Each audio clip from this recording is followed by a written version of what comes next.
Picture this, a caravan of hundreds of camels moving slowly across the desert, their backs loaded with silk, spices, and precious stones. But they're not just carrying goods, they're carrying stories, religions, technologies, and ideas that will shape the destiny of nations. This wasn't just trade. This was the first global network. A road that didn't just connect Asia and Europe, it connected humanity. The Silk Road is often remembered as a highway for silk and spices, but the truth is much deeper. It was the lifeline of civilizations, the original internet of the ancient world. And in this video, we're going to uncover how the Silk Road really connected the world. The origins of the Silk Road. The story begins in the 2nd century BCE, during the Han Dynasty of China. At the time, Chinese emperors realized they had something no one else in the world could produce: silk. Silk wasn't just fabric, it was magic. Roman elites draped themselves in it. Persian kings wore it as a sign of power. Traders risked their lives crossing deserts and mountains just to get a few rolls of it. But calling it the Silk Road is actually misleading. It wasn't a single road, it was a massive network stretching from China through Central Asia into Persia, the Middle East, and finally to the Mediterranean. Branching routes reached India, Africa, and even Russia. It was less like a highway and more like the world's first spiderweb of connection. The flow of goods. Silk was just the beginning. Along these routes flowed, from the east, silk, tea, porcelain, lacquerware, paper, and even gunpowder.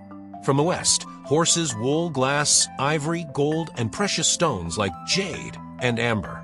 From the south, spices, cotton, and exotic fruits. These goods weren't just traded for wealth, they transformed daily life. Spices changed how people ate. Paper changed how people earned. Horses changed how armies fought. Think of it this way.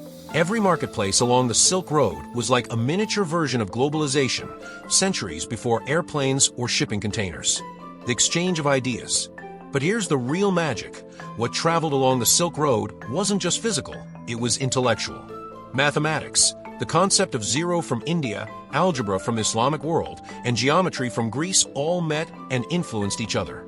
Medicine, herbal remedies from China, surgical techniques from India, and medical texts from Persia all mixed together. Technology, papermaking and printing, born in China, spread westward. By the time it reached Europe, it fueled revolutions in education, literacy, and eventually the Renaissance.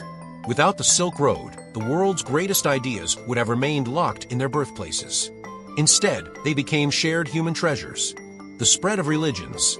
Religion may have been the most transformative traveler along the Silk Road. Buddhism spread from India through Central Asia into China, Korea, and Japan. The famous cave temples of Dunhuang in China are filled with Buddhist art that blends Indian, Persian, and Chinese styles, living proof of cultural exchange. Islam spread eastward into Central Asia and Western China, carried by merchants and missionaries. Christianity reached Asia through the efforts of missionaries and traders, even influencing communities as far as Mongolia. Zoroastrianism, Hinduism, Judaism, and other beliefs also move along these routes, creating places where multiple faiths coexisted. The Silk Road wasn't just a marketplace, it was a spiritual highway. The rise of great cities. The Silk Road gave birth to legendary cities.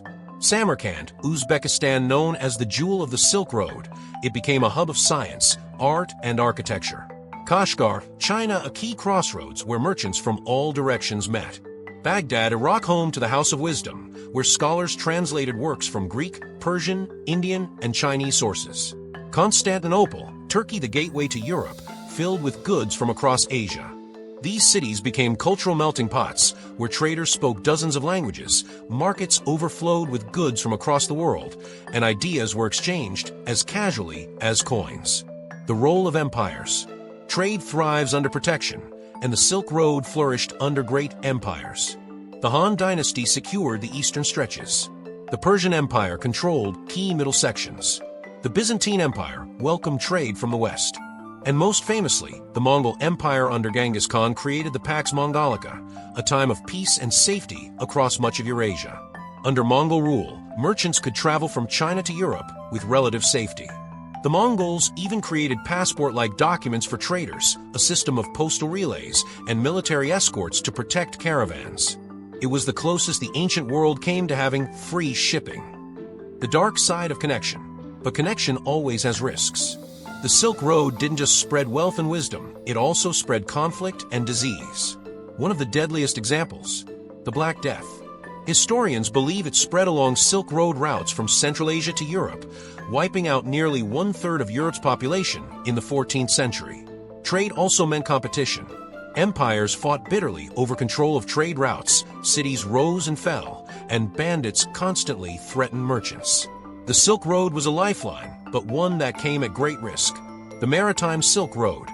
While caravans trudged across deserts and mountains, ships sailed across seas. The Maritime Silk Road connected China with Southeast Asia, India, the Middle East, and Africa. Chinese porcelain was found in African ports. Indian spices flavored European kitchens. Arab glassware reached Chinese palaces. In fact, some historians argue the sea routes were even more important than the land routes because they carried larger quantities of goods at lower cost. Together, the overland and maritime Silk Roads created the world's first global trade system. Everyday life along the Silk Road. It's easy to imagine kings and merchants benefiting from the Silk Road, but what about ordinary people? Farmers along the routes grew crops that were in demand far away, like grapes for wine or mulberries for silkworms.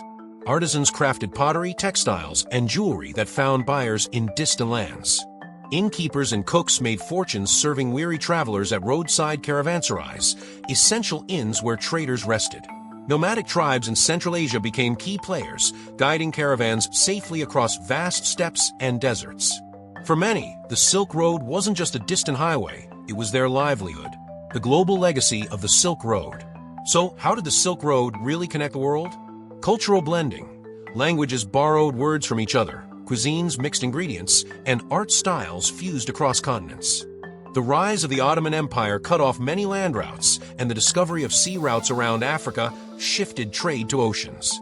Explorers like Columbus and Vasco da Gama weren't just seeking adventure, they were looking for alternatives to the Silk Road. In many ways, the age of exploration was born from its decline, but the Silk Road never really disappeared. Today, highways, railroads, and the internet carry on its legacy of connection.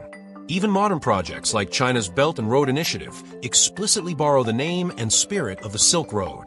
Conclusion: the Silk Road was never just a road. It was the heartbeat of civilizations, the thread that wove the ancient world together. It carried gold and silk, but also knowledge, faith, and culture. It made empires rise, spread ideas that still shape us today, and even showed us the dangers of connection. It was, in many ways, humanity's first experiment with globalization.